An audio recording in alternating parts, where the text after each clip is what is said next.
अनुच्छेद 15 में 6 क्लॉज दिए हुए हैं। अनुच्छेद 15 1, अनुच्छेद 15 1, अनुच्छेद 15 2, अनुच्छेद 15 3 और अनुच्छेद 15 4, अनुच्छेद 15 5 और अनुच्छेद 15 6। ये इसमें 6 सब क्लॉज दिए हुए हैं।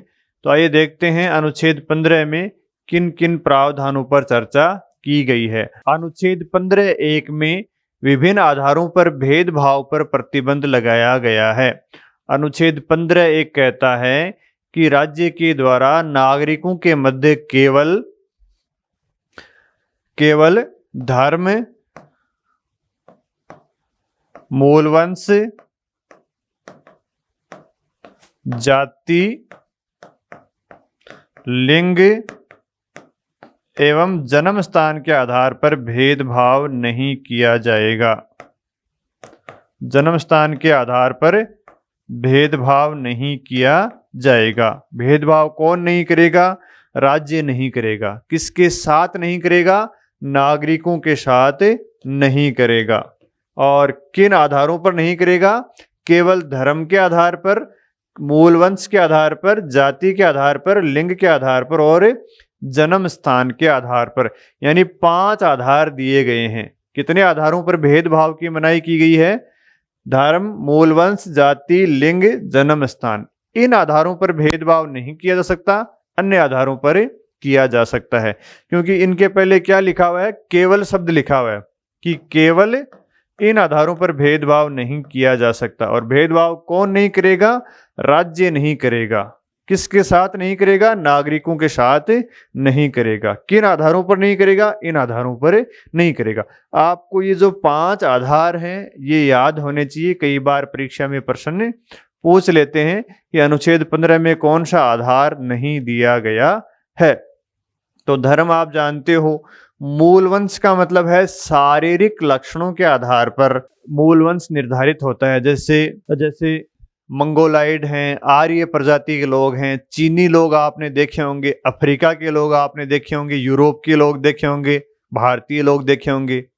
तो सबके अलग अलग हैं, सबके शारीरिक लक्षण अलग अलग हैं।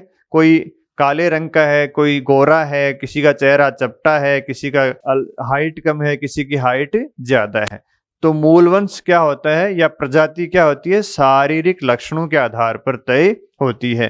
जाति आप जानते हो, लिंग, महिला, पुरुष और जन्म स्थान, जहां अपना जन्म हुआ वो अपना जन्म स्थान है। तो इन आधारों पर भेदभाव करने की मनाही की गई है अनुच्छेद 15(1) में। अनुच्छेद 15(1) के बाद में अनुच्छेद 15(2) देखते हैं। अनुच्छेद 15(2) में क्या प्रावधान किए गए हैं? अनुच्छेद 15(2) में वे स्थान दिए गए हैं जहां पे नागरिकों के साथ भेदभाव नहीं किया जा सकता। किस आधार पर नहीं किया जा सकता? जो आधार अनुच्छेद 15(1) में दिए गए थे। तो किन आधारों पर नहीं किया जा सकता? धर्म के आधार पर, केवल धर्म, मूलवंश और जाति, लिंग और जन्म स्थान। इन आधारों पर नागरिकों के साथ दुकान, सार्वजनिक भोजनालय, किसी होटल और सार्वजनिक मनोरंजन के स्थानों पर भेदभाव नहीं किया जा सकता। किन आधारों पर नहीं किया जा सकता? जो आधार अनुच्छेद 15 में दिए गए थे। इन्हीं आधारों पर नागरिकों के साथ इन स्थानों पर भेदभाव नहीं किया जाएगा। और दूसरा, कुएं, तालाब, स्नान घाट, सड़कें और सार्वजनिक समागम के स्थल, इन स्थानों के प्रयोग करने में और इन स्थानों में प्रवेश करने में नागरिकों के साथ इस आधार पर केवल भेदभाव नहीं किया जाएगा। भाई, नागरिकों के साथ केवल धर्म, मूलवंश, जाति, लिंग और जन्म स्थान के आधार पर इन स्थानों पर प्रवेश में और इन स्थानों के उपयोग लेने पर किसी प्रकार का भेदभाव नहीं किया जाएगा। इन आधारों पर भेदभाव नहीं करने के लिए दो शर्तें भी हैं कि ये स्थान सार्वजनिक उपयोग के लिए होने चाहिए। पहली शर्त तो ये है, और दूसरी शर्त क्या है कि ये स्थान राज्य सरकार से आंशिक या पूर्ण रूप से वित्तीय सहायता प्राप्त करते हों, तभी इन स्थानों पर भेदभाव करने से रोका जा सकता है। ऐसा नहीं हो सकता कि आप किसी व्यक्ति के प्राइवेट स्विमिंग पूल में चले जाओ और कह दो मुझे तो मूल अधिकार है, मैं तो यहाँ पे नहाऊंगा।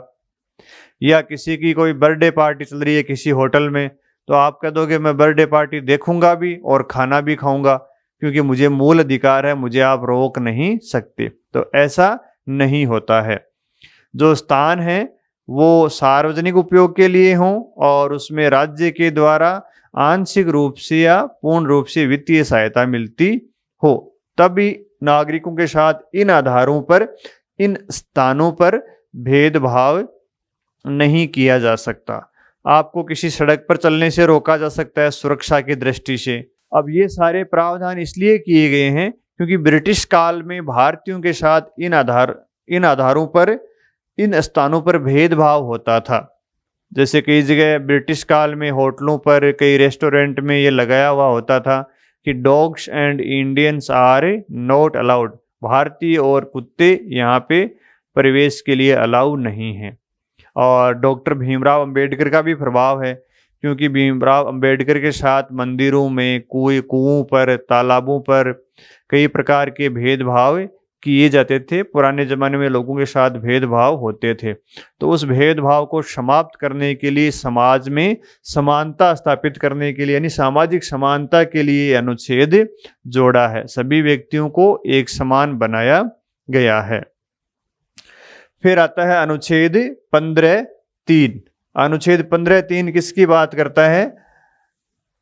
अनुच्छेद 15(3) महिलाओं और बच्चों के लिए विशेष प्रावधान की बात करता है। अनुच्छेद 15(3) में यह प्रावधान किया गया है कि राज्य महिलाओं और बच्चों के लिए विशेष उपाय कर सकता है। राज्य क्या कर सकता है? महिलाओं के लिए और बच्चों के लिए विशेष उपाय कर सकता है। विशेष उपाय का अर्थ है कि महिलाओं के लिए कोई कानून बना सकते हैं, जैसे घरेलू हिंसा निवारण अधिनियम बनाया हुआ है। महिलाओं के लिए महिला आयोग बनाया जा सकता है, बच्चों के लिए बाल आयोग बनाया हुआ है, बच्चों के लिए अलग से न्यायालय बना हुआ है जिसको जुवेनाइल कोर्ट बोलते हैं। बच्चों के लिए सरकार खिचड़ी दलिया स्कूलों में खिलाती है मिड डे मील के अंतर्गत। महिलाओं के लिए कार्यस्थल पर यौन शोषण से प्रतिबंध करने का नियम बनाया हुआ है। तो इस प्रकार राज्य सरकार महिलाओं और बच्चों के लिए विशेष उपाय कर सकता है। अगर राज्य सरकार महिला और बच्चों के लिए विशेष उपाय करता है तो ये समानता का उल्लंघन नहीं है। ये क्या है? विधि का समान संरक्षण है। भाई ये दो प्रावधान तो क्या है? विधि के समक्ष समानता को चरितार्थ करते हैं, और ये प्रावधान क्या करते हैं? इधर वाले सारे विधि का समान संरक्षण, यानी जो गरीब हैं, पिछड़े हैं, वंचित लोग हैं, इनके लिए राज्य कोई विशेष उपाय कर सकता है। देखो यहाँ विशेष उपाय है, यहाँ विशेष उपाय है, ये आरक्षण दिया गया, ये विशेष उपाय किया गया है। तो ये चारों प्रावधान क्या है? विधि के समक्ष समान संरक्षण के उदाहरण हैं। और ये दो प्रावधान क्या है? विधि के समक्ष समानता का उदाहरण है। तो अनुच्छेद 15(3) में महिला और बच्चों के लिए विशेष प्रावधान करने की बात की गई है। अनुच्छेद 15(3) मूल संविधान में जुड़ा हुआ था। इसके बाद में अगले जो ये 3 प्रावधान हैं, ये मूल संविधान में नहीं थे, बाद में जोड़े गए थे। अनुच्छेद 15(4) प्रथम संविधान संशोधन के द्वारा जोड़ा गया था। अनुच्छेद 15(5) 93वें संविधान संशोधन के द्वारा जोड़ा गया था। और अनुच्छेद 15(6) 103वें संविधान संशोधन 2019 के द्वारा जोड़ा गया था। ये 2005 में जोड़ा गया था। ये 1951 में प्रथम संविधान संशोधन के द्वारा जोड़ा गया था। ये पूछेंगे नहीं, आपको जानकारी के लिए ये आपको बताया गया है। तो अब अपन देखते हैं अनुच्छेद 15(4). 15(4) में क्या प्रावधान किया गया है? अनुच्छेद 15(4) में ये प्रावधान किया गया पिछड़े वर्गों के लिए विशेष उपाय। अनुच्छेद 15(4) में कहा गया है कि राज्य के द्वारा सामाजिक और शैक्षणिक दृष्टि से पिछड़े वर्गों के लिए सामाजिक एवं शैक्षणिक पिछड़े वर्ग एवं अनुसूचित जाति एससी और एसटी के लिए विशेष उपाय किए जा सकते हैं। अगर राज्य इस प्रकार के विशेष उपाय करता है, किसके लिए? पिछड़े वर्गों के लिए जो सामाजिक और शैक्षणिक दृष्टि से पिछड़े हुए हैं, तथा अनुसूचित जाति और जनजाति के लिए, तो ये समानता के सिद्धांत का उल्लंघन नहीं करते हैं। तो अनुच्छेद 15 में पिछड़े वर्गों के लिए और अनुसूचित जाति और जनजाति के लिए विशेष उपाय के प्रावधान किए गए हैं। फिर आता है अनुच्छेद 15(5). अनुच्छेद 15(5) आपको पता है 93वें संविधान संशोधन 2005 के द्वारा जोड़ा गया था। अनुच्छेद 15(5) किसकी बात करता है? अनुच्छेद 15(5) में ये कहा गया है कि केंद्रीय शिक्षण संस्थाओं में और प्राइवेट शिक्षण संस्थाओं में सामाजिक और शैक्षिक रूप से पिछड़े वर्ग तथा अनुसूचित जाति और जनजाति के लिए प्रवेश में आरक्षण दिया जाएगा। किसको दिया जाएगा प्रवेश में आरक्षण? पिछड़े वर्ग। पिछड़े वर्ग कौन से होंगे? सामाजिक और शैक्षणिक दृष्टि से पिछड़े वर्ग, शैक्षिक दृष्टि से पिछड़े वर्ग तथा अनुसूचित जाति और अनुसूचित जनजाति। इसको किस में प्रवेश दिया जाएगा? शिक्षण संस्थाओं के प्रवेश में आरक्षण दिया जाएगा। किसको दिया जाएगा? पिछड़े वर्ग।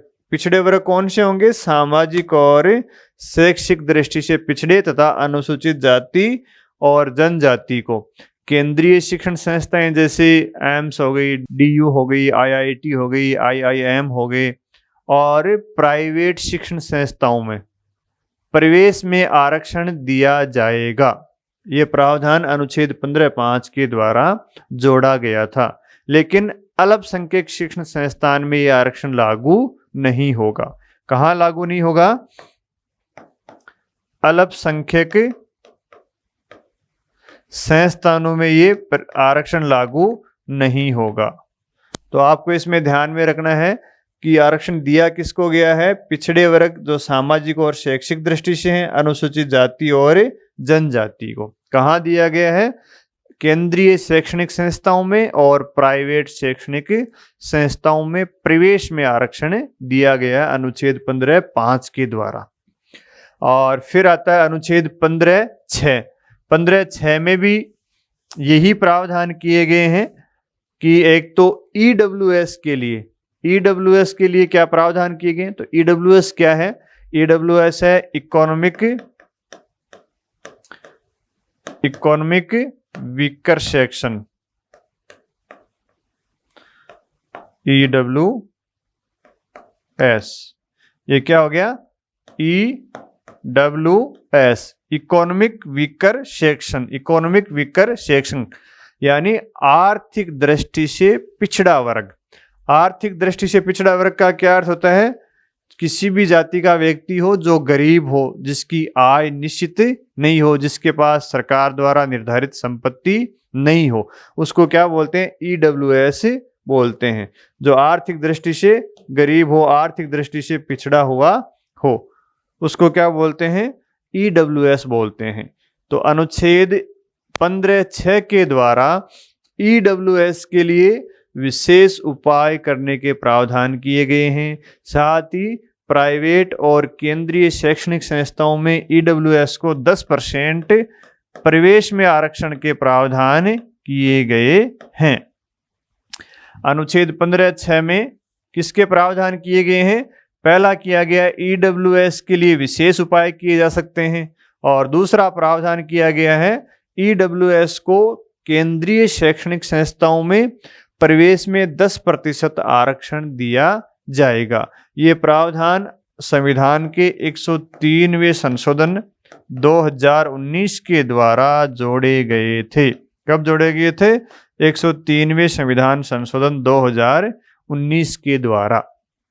तो ये जो चारों प्रावधान हैं ये विधि के समक्ष समान संरक्षण का उदाहरण है। ये दोनों विधि के समक्ष समानता का उदाहरण है। यानी ये जो प्रावधान है यहाँ पे विशेष उपाय वाला और आरक्षण वाला, ये दोनों प्रावधान ईडब्ल्यूएस को एक ही अनुच्छेद में दे दिया है। इसके बाद में अगला अनुच्छेद है अनुच्छेद 16, जिसमें लोक नियोजन में अवसर की समानता दी गई है। अनुच्छेद 16 में किसका प्रावधान किया गया है? लोक नियोजन में अवसर की समानता, यानी नौकरियों में अवसर की समानता दी गई है। लोक नियोजन का मतलब नौकरियां। तो इसमें भी कितने अनुच्छेद हैं? 6 अनुच्छेद हैं। 16(1) में अवसर की समानता की बात की गई है। अनुच्छेद 16(2) में भेदभाव को प्रतिबंधित किया गया है। अनुच्छेद 16(3) में निवास के आधार पर भेदभाव के प्रावधान किए गए हैं।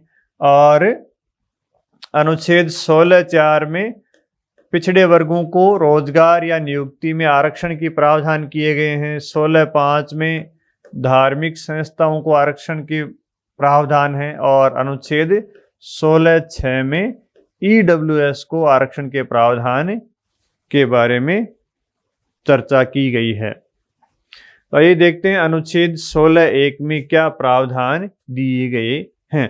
अनुच्छेद 16(1) में प्रावधान किए गए हैं कि राज्य के द्वारा राज्य के अंतर्गत नियुक्ति एवं रोजगार में अवसर की समानता होगी। किसकी समानता होगी? नियुक्ति एवं रोजगार में किसकी समानता होगी? अवसर की समानता होगी।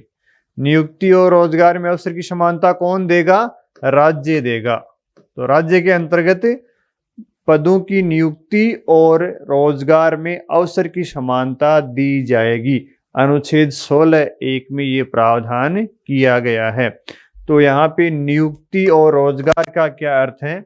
नियुक्ति का अर्थ है प्रारंभिक नियुक्ति, जब सबसे पहले नौकरी लगती है उसको क्या बोलते हैं? नियुक्ति बोलते हैं। और रोजगार का मतलब है नियुक्ति होने के बाद में आपको वेतन समान मिलेगा, सरकार के द्वारा छुट्टियां समान दी जाएंगी, इंक्रीमेंट समान होंगे, पेंशन समान दी जाएगी। यानी नियुक्ति का मतलब तो है प्रारंभिक नियुक्ति, और रोजगार का मतलब है नौकरी लगने के बाद में भी आपके साथ समानता का व्यवहार किया जाएगा। आपको समान तनख्वाह दी जाएगी, समान छुट्टियां दी जाएंगी, अन्य जो सुविधाएं सरकार के द्वारा दी जाती हैं वो समान ही दी जाएंगी। तो अनुच्छेद 16(1) में ये प्रावधान किया गया है कि राज्य के द्वारा नियुक्ति एवं रोजगार में अवसर की समानता होगी। अनुच्छेद 16(2) में क्या प्रावधान किए गए हैं? अनुच्छेद 16(2) कहता है कि राज्य के द्वारा राज्य के अंतर्गत नियुक्ति एवं रोजगार में किसके आधार पर भेदभाव नहीं किया जाएगा? राज्य के द्वारा धर्म, मूल वंश, जाति, लिंग, उद्भव, जन्म स्थान और निवास स्थान के आधार पर राज्य के अंतर्गत नियुक्ति और रोजगार में भेदभाव नहीं किया जाएगा। किसके द्वारा भेदभाव नहीं किया जाएगा? राज्य के द्वारा। किन आधारों पर नहीं किया जाएगा? इन आधारों पर नहीं किया जाएगा। कहाँ नहीं किया जाएगा? नियुक्ति और रोजगार में नहीं किया जाएगा। अब देखो यहाँ जो आधार दिए गए हैं इसी प्रकार के आधार अनुच्छेद 15 में दिए गए थे, लेकिन यहाँ पे 2 आधार अलग हैं, एक तो उद्भव वाला और एक निवास स्थान वाला। बाकी तो अनुच्छेद 15 में भी दिए गए थे धर्म, मूल वंश, जाति, लिंग, जन्म स्थान, और ये 2 आधार केवल अनुच्छेद 16(2) में दिए गए हैं। तो ये आपको ध्यान में रखना चाहिए कौन कौन से आधार हैं, 15 में कौन से हैं, 16 में कौन से हैं। तो यहाँ उद्भव का क्या अर्थ है? उद्भव का अर्थ है हमारे माता पिता कहाँ के नागरिक हैं। उद्भव का क्या अर्थ है? माता पिता कहाँ के नागरिक हैं, इस आधार पर अपना उद्भव तय होता है। और निवास का मतलब है जहाँ हम रहते हैं वो हमारा निवास स्थान है, जहाँ पर हम अस्थायी रूप से, स्थायी रूप से जहाँ पर हम रहते हैं वो हमारा निवास स्थान है। तो अनुच्छेद 16(2) नौकरियों में नियुक्ति एवं रोजगार में भेदभाव को प्रतिबंधित करता है इन आधारों पर। ठीक है। अब देखिए अनुच्छेद 16(3). अनुच्छेद 16(3) में प्रावधान किया गया है कि राज्य के द्वारा रोजगार देते समय या नियुक्ति देते समय निवास संबंधी शर्त लगाई जा सकती है। यानी राज्य जब कोई भर्ती करता है तो उसमें ये प्रावधान जोड़ सकता है कि भर्ती होने वाला व्यक्ति उसी राज्य का निवासी होना चाहिए। अर्थात राज्य के द्वारा नियुक्ति और रोजगार में उस राज्य के निवासियों को प्राथमिकता दी जा सकती है।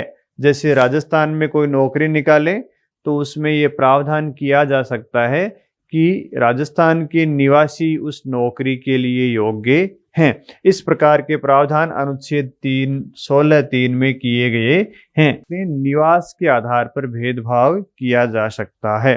तो ये प्रावधान क्यों जोड़ा गया है? ये प्रावधान इसलिए जोड़ा गया है कि हमारे देश में भौगोलिक आधार पर और शैक्षणिक आधार पर बहुत ज़्यादा विषमता पाई जाती है। तो हो सकता है किसी राज्य के जो लोग हैं वो शैक्षिक दृष्टि से पिछड़े हुए हों और दूसरा जो पड़ोसी राज्य है उसके लोग शैक्षणिक दृष्टि से अच्छे हों।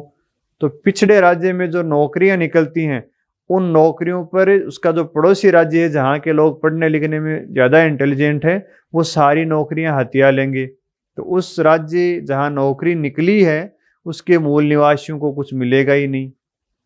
तो इस चीज को रोकने के लिए निवास संबंधी शर्त का प्रावधान जोड़ा गया है। जैसे झारखंड में नौकरियां निकलती हैं, झारखंड में सारे आदिवासी हैं, तो उत्तर प्रदेश और बिहार और दिल्ली के लोग वहां जाकर सारी नौकरियां प्राप्त कर लेंगे। झारखंड के निवासियों के लिए कुछ बचेगा ही नहीं। तो इसको रोकने के लिए निवास संबंधी शर्त का प्रावधान किया गया है। और इस प्रकार के आंदोलन भी हमारे देश में काफ़ी चले हैं। जैसे कई बार मुंबई में आंदोलन चलते हैं कि वो उत्तर भारतीयों को मारते पीटते हैं और कहते हैं कि उत्तर भारतीयों ने हमारे सारे रोजगार छीन लिए हैं। मुंबई में पहले एक आंदोलन चला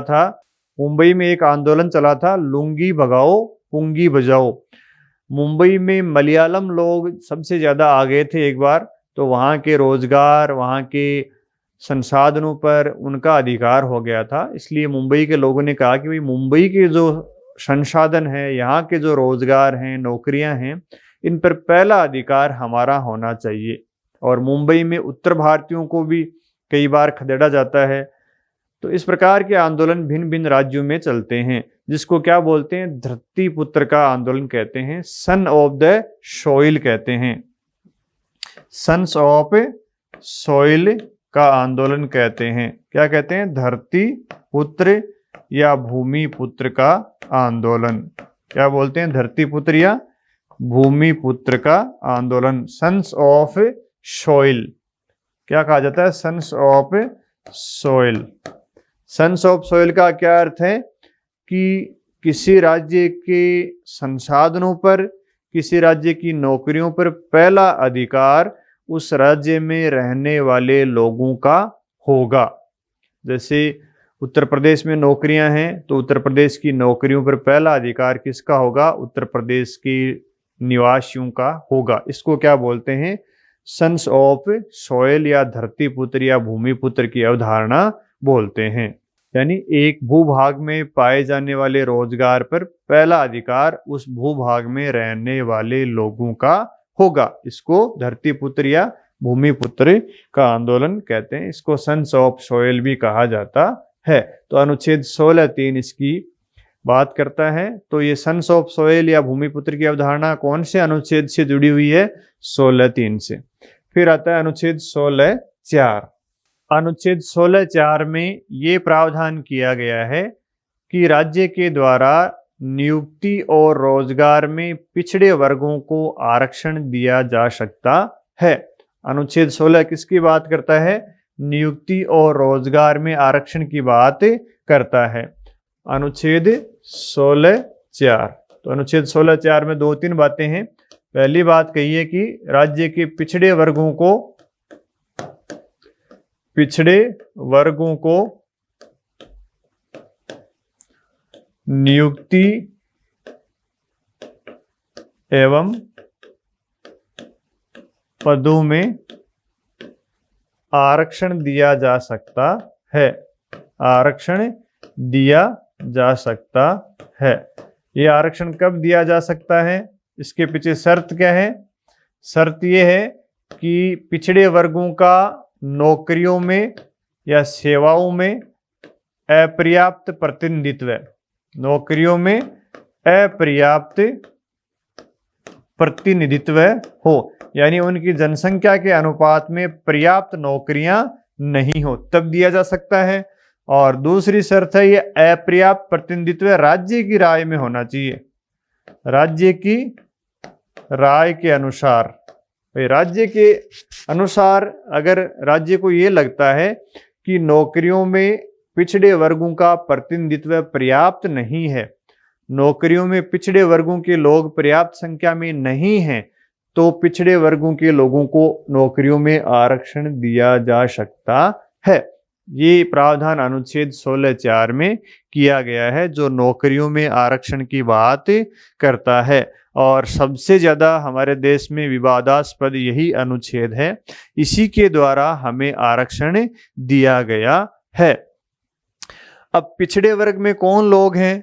पिछड़े वर्ग का मतलब क्या है? पिछड़े वर्ग में देखो, पिछड़े वर्ग में कौन कौन लोग शामिल हैं। पिछड़े वर्ग में सामाजिक और शैक्षिक दृष्टि से पिछड़े लोग हैं, सामाजिक और शैक्षिक दृष्टि से पिछड़े लोग हैं, और पिछड़े लोगों में अनुसूचित जाति और जनजाति के लोग हैं। तो ये सारे लोग क्या हैं? पिछड़े हुए लोग हैं। जो लोग सामाजिक और शैक्षणिक दृष्टि से पिछड़े हुए हैं, अनुसूचित जाति और जनजाति के लोग हैं, वो ही क्या है? यहाँ पे पिछड़े वर्ग हैं। तो अनुसूचित जाति और जनजाति को तो 1950 से ही आरक्षण दिया जा रहा है, उसमें कहीं कोई विवाद नहीं है। भाई जो पिछड़े वर्गों को आरक्षण दिया जा रहा है, इसमें जो अनुसूचित जाति और जनजाति के लोग हैं उनको तो 1950 से आरक्षण दिया जा रहे हैं, उसमें कोई समस्या नहीं है। लेकिन विवाद किस में आया था? विवाद 1990 में वीपी सिंह के द्वारा अन्य पिछड़ा वर्गों को जो आरक्षण दिया था, उसमें विवाद उत्पन्न हुआ था। वही अनुसूचित जाति और जनजाति को तो आरक्षण 1950 से दिया जा रहा है। अनुसूचित जाति को 15% दिया जा रहा है, अनुसूचित जनजाति को 7% दिया जा रहा है। इस प्रकार इनको आरक्षण 22% आरक्षण है और 1950 से दिया जा रहा है।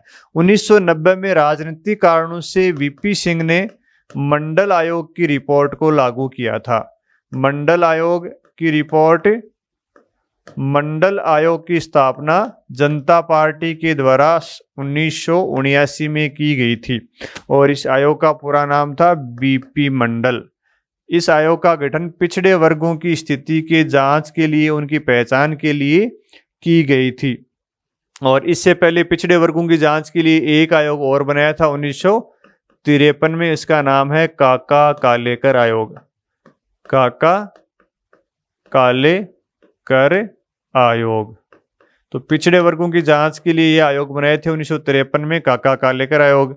1979 में जनता पार्टी के द्वारा बीपी मंडल आयोग, बिंदेश्वरी प्रसाद मंडल आयोग। तो वीपी सिंह ने 1990 में क्या किया? जो अन्य पिछड़ा वर्ग है ओबीसी, इसको भी 27% आरक्षण दे दिया। ठीक है। और इसके बाद में पीवी नरसिंहा राव ने भी 1991 में ईडब्ल्यूएस को आरक्षण दे दिया 10%। तो इस प्रकार ये आरक्षण कितना हो गया? ये आरक्षण हो गया 59%। ठीक है। 1990 में तो वीपी सिंह के द्वारा अन्य पिछड़ा वर्ग यानी अदर बैकवर्ड क्लास को 27% आरक्षण दिया गया और पीवी नरसिंहा राव के द्वारा इकोनॉमिक वीकर सेक्शन यानी आर्थिक रूप से पिछड़ा वर्ग को 10% आरक्षण दे दिया। तो पूरे देश में उस समय आरक्षण हो गया 59%। तो इस आरक्षण को लेकर सुप्रीम कोर्ट में याचिका दर्ज की गई थी, सुप्रीम कोर्ट में केस लगाया गया था, जिसको हम इंदिरा शाहनी वाद के नाम से जानते हैं। किसके नाम से जानते हैं? इंदिरा साहनी वाद के नाम से। इंदिरा साहनी वाद, या इसको कह सकते हैं मंडलवाद भी बोल सकते हैं लोकप्रिय रूप से, मंडलवाद 1992। तो ये जो वाद दायर किया गया था, ये पिछड़ा वर्ग को और आर्थिक रूप से जो विकर सेक्शन थे, आर्थिक रूप से पिछड़ा वर्ग थे, उनको आरक्षण दिया गया था, उसके विरोध में सुप्रीम कोर्ट में लगाया गया था। तो इस वाद में सुप्रीम कोर्ट ने क्या डिसीजन दिया था? इस वाद में सुप्रीम कोर्ट ने कहा कि भाई पिछड़े वर्ग कौन है, पिछड़े वर्ग की पहचान की थी। तो पिछड़े वर्ग किसको बताया? पिछड़ी जाति के लोगों को ही क्या बताया था? पिछड़ा वर्ग बताया था। एक तो ये सुप्रीम कोर्ट ने डिसीजन दिया था कि भाई पिछड़ी जाति के लोग ही क्या हैं? पिछड़ा वर्ग हैं। दूसरा, इस केस में सुप्रीम कोर्ट ने कहा कि पिछड़ी जाति में जो लोग आर्थिक रूप से संपन्न हैं, पिछड़ी जाति के लोग जो आर्थिक रूप से संपन्न हैं, आर्थिक रूप से मजबूत हैं, उनको आरक्षण नहीं दिया जाएगा। यानी क्रीमी लेयर की अवधारणा दी थी। इसी केस में क्रीमी लेयर की अवधारणा दी थी। क्रीमी लेयर का मतलब जो पिछड़े जाति के लोग हैं उसमें आर्थिक रूप से जो मजबूत हैं, जिनकी आर्थिक स्थिति अच्छी है, उनको क्रीमी लेयर कहा जाता है, उनको आरक्षण नहीं दिया जाएगा। तो दूसरी बात सुप्रीम कोर्ट ने क्या कहा? क्रीमी लेयर की अवधारणा दी और क्रीमी लेयर को आरक्षण नहीं दिया जाएगा, इनको आरक्षण नहीं दिया जाएगा। तीसरी बात सुप्रीम कोर्ट ने कही कि आरक्षण 50% से ज्यादा नहीं होगा, आरक्षण 50% से ज्यादा नहीं होगा, यानी 50% ही आरक्षण दे सकते हैं, जबकि इससे पहले आरक्षण कितना हो गया था? 59% हो गया था।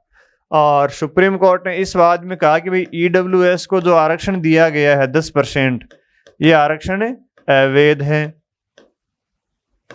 और पांचवी बात कही कि एससी और एसटी को पदोन्नति में या प्रोन्नति में आरक्षण नहीं दिया जा सकता। एससी एसटी को पदोन्नति में आरक्षण नहीं दिया जाएगा, क्योंकि एससी और एसटी को प्रारंभिक नियुक्ति में भी आरक्षण दिया जाता था और भर्ती होने के बाद में जो प्रमोशन होता है उसमें भी आरक्षण दिया जाता था। उस विषय को भी इसी वाद में सुना था। तो इसमें कहा कि भाई एससी एसटी को पदोन्नति में आरक्षण नहीं दिया जाएगा। और एक निर्णय और दिया था सुप्रीम कोर्ट ने इस वाद में कि एससी एसटी की बैकलॉग की सीटों को अगले वर्ष में भरा जा सकता है। यानी बैकलॉग की सीटों को, बैकलॉग की सीटों को अगले वर्ष में भरा जा सकता है, लेकिन 50% की ये जो सीमा है ये पार नहीं होनी चाहिए। तो ये मंडलवाद में सुप्रीम कोर्ट ने फैसले दिए थे। इस फैसले का क्या प्रभाव हुआ ये मैंने आपको क्यों बताया?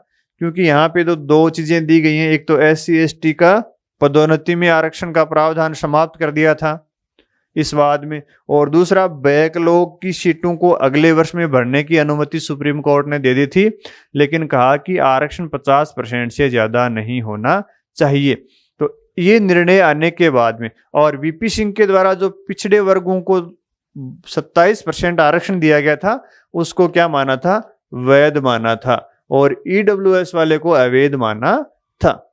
तो अब ये जो एससी एसटी के प्रावधान सरकार सुप्रीम कोर्ट ने खत्म किए थे, इनको सरकार ने चेंज कर दिए थे। सरकार ने सुप्रीम कोर्ट के डिसीजन को बदलने के लिए संविधान में संशोधन कर दिया और सरकार ने कहा कि एससी एसटी को प्रमोशन में आरक्षण दिया जाएगा और बैकलॉग की सीटों पर 50% की सीमा लागू नहीं होगी।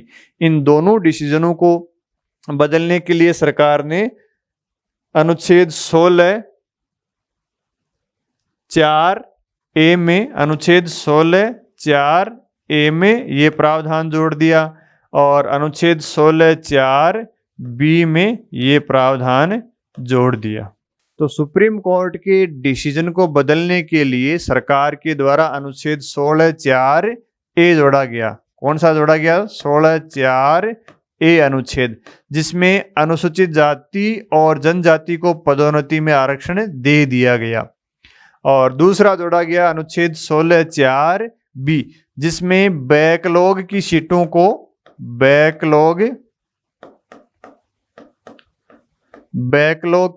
को अगले वित्त वर्ष में भरने की अनुमति दे दी और इससे 50% की सीमा भी हटा दी। 50% की जो सीमा लगाई थी उस सीमा को भी सुप्रीम सरकार ने हटा दिया।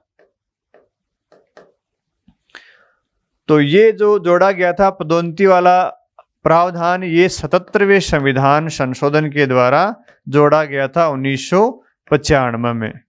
और बैकलॉग वाला जो प्रावधान जोड़ा था सरकार ने, वो जोड़ा था 81वें संविधान संशोधन 2000 में।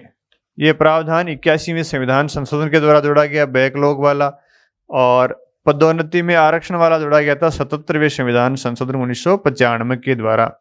इसके बाद में एक प्रावधान और जोड़ा गया था, ये पारिमाणिक वरिष्ठता वाला। ये जोड़ा था 85वें संविधान संशोधन 2005 में।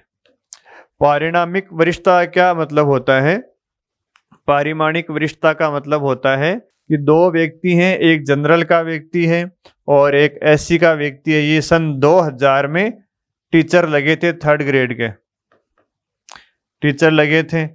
बाद में ये दोनों एक ही बैच के व्यक्ति थे और जब इनका प्रमोशन होता है 2005 में, तो पहले प्रमोशन किसका होता है? इसका होता है, क्योंकि इसको प्रमोशन में आरक्षण दे दिया गया। ये एससी का व्यक्ति है, इसको प्रमोशन में आरक्षण देने के कारण पहले प्रमोशन इसका हो जाता है।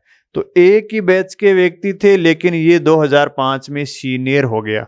ये 2005 में 2nd ग्रेड का टीचर बन गया और ये 3rd का ही बना रहा। बाद में 2010 में मान लीजिए इसका भी प्रमोशन हो जाता है 2nd ग्रेड में 2010 में, तो ये वापस सेम हो गए। लेकिन जब अगला प्रमोशन होता है 1st ग्रेड में, तो पहले इसका प्रमोशन होता है 2000 मान लीजिए 15 में होता है, तो इसका पहले प्रमोशन होता है, ये वापस जूनियर हो गया। ये एक ही बैच के थे, ये सीनियर हो गया, ये जूनियर हो गया।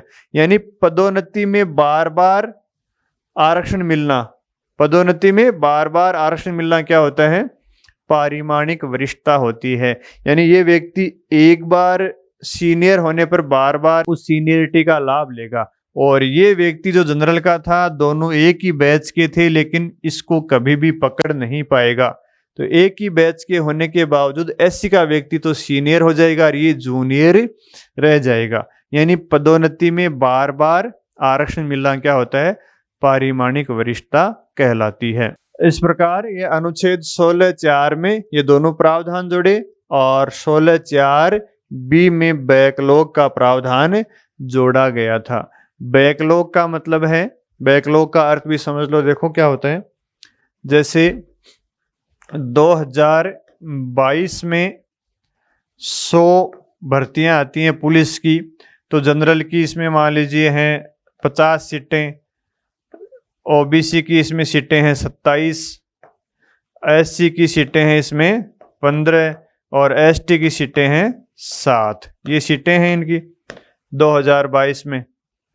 तो ये सीटें 50 सीटें पूरी भर जाती हैं, ये भी पूरी भर जाती हैं, ये भी मान लीजिए पूरी भर जाती हैं, और इन 7 सीटों में से 3 सीटें नहीं भरती हैं, 3 सीटें रिक्त रह जाती हैं, 3 अभ्यर्थी नहीं मिलते हैं। तो इन सीटों को क्या बोल देंगे? बैकलॉग की सीटें बोल देंगे। अब बैकलॉग की सीटें को आगे ले जाएंगे, फिर 2022 में भरी नहीं, फिर 2023 में वापस भर्ती आती है। 2023 में भी 100 लोगों की भर्ती आती है, तो जनरल की कितनी होंगी? 50 सीटें होंगी। ओबीसी की कितनी सीटें होंगी? 27 होंगी। एससी की कितनी होंगी? 15 होंगी। एसटी की कितनी होंगी? 7 होंगी। तो ये 2023 में दोबारा वैकेंसी आती है। लेकिन 2023 में ये जो 3 सीटें बच गई थी 2022 वाली वैकेंसी की, इनको भी इनके साथ जोड़ दिया जाता है, और ये एसटी की सीटें कितनी हो जाएंगी? 10 हो जाएंगी। तो ये होती है बैकलॉग की सीटों को आगे ले जाना। अब यहां देखो आरक्षण क्या हो रहा है? 50% से ज्यादा हो रहा है, लेकिन यही प्रावधान किया गया है कि बैकलॉग की सीटों को जब आगे ले जाकर भरेंगे, यानी 2022 वाली जो बैकलॉग की सीटें बच गई थी, एसटी की सीटें जो बिना भरी हुई थी, उनको अगर 2023 में ले जाते हैं और इनके साथ जोड़ते हैं तो 50% की सीमा इन पर लागू नहीं होगी। तो ये प्रावधान अनुच्छेद 16(4)(b) के द्वारा 81वें संविधान संशोधन 2000 के द्वारा किया गया था कि बैकलॉग की सीटों पर 50% की सीमा लागू नहीं होगी। इसके बाद में अनुच्छेद आता है 16(5). 16(5) धार्मिक संस्थाओं में आरक्षण की बात करता है। 16(5) में ये प्रावधान किया गया है अनुच्छेद 16(5) में कि अगर किसी धार्मिक संस्था में किसी व्यक्ति की भर्ती करनी है, धार्मिक संस्था में कोई नियुक्ति देनी है, तो उस नियुक्ति में उस धर्म विशेष के व्यक्ति को प्राथमिकता दी जा सकती है। धर्म विशेष के व्यक्ति को प्राथमिकता दी जाती है, यानी धर्म के आधार पर भेदभाव किया जा सकता है। किसी मंदिर में किसी पुजारी की नियुक्ति करनी है तो वो व्यक्ति हिंदू धर्म का हो सकता है, मुस्लिम धर्म के व्यक्ति को नियुक्ति देने से मना किया जा सकता है, क्योंकि मुस्लिम वाला वहाँ बकरा काटेगा मंदिर में तो मामला बैठेगा नहीं, क्योंकि हिंदू धर्म में जीव हत्या को पाप माना गया है।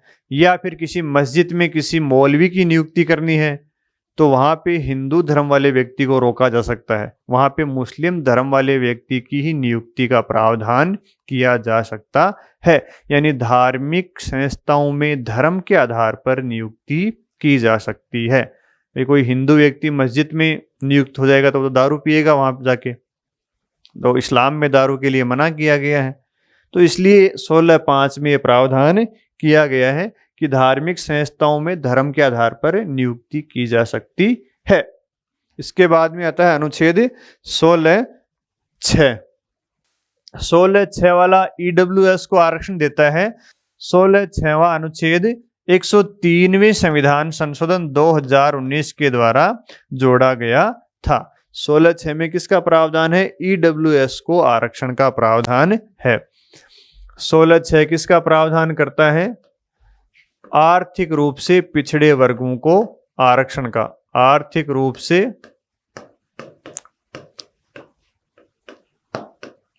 पिछड़े वर्गों को नियुक्ति एवं रोजगार में आरक्षण की बात करता है। नियुक्ति एवं रोजगार में आरक्षण की बात करता है। कितना % आरक्षण? 10% आरक्षण। और जो ये आरक्षण है ये अनुच्छेद 16 में दिए गए आरक्षण से अलावा होगा। अनुच्छेद 16 में आरक्षण कितना है? 22% SC ST का है, 27% OBC का है, 22 में 15% SC का है, 7 ST का है और 27 ये 49% है और 10 ये, तो कितना हो गया? 59% आरक्षण टोटल वर्तमान में भारत में लागू है।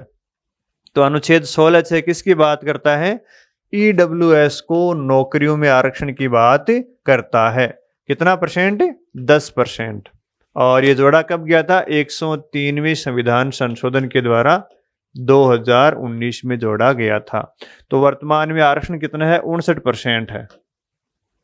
SC को 15% है, ST को 7% लगभग, OBC को 27% और 10% ईडब्ल्यूएस को। तो कितना हो गया? 59% आरक्षण दिया गया है।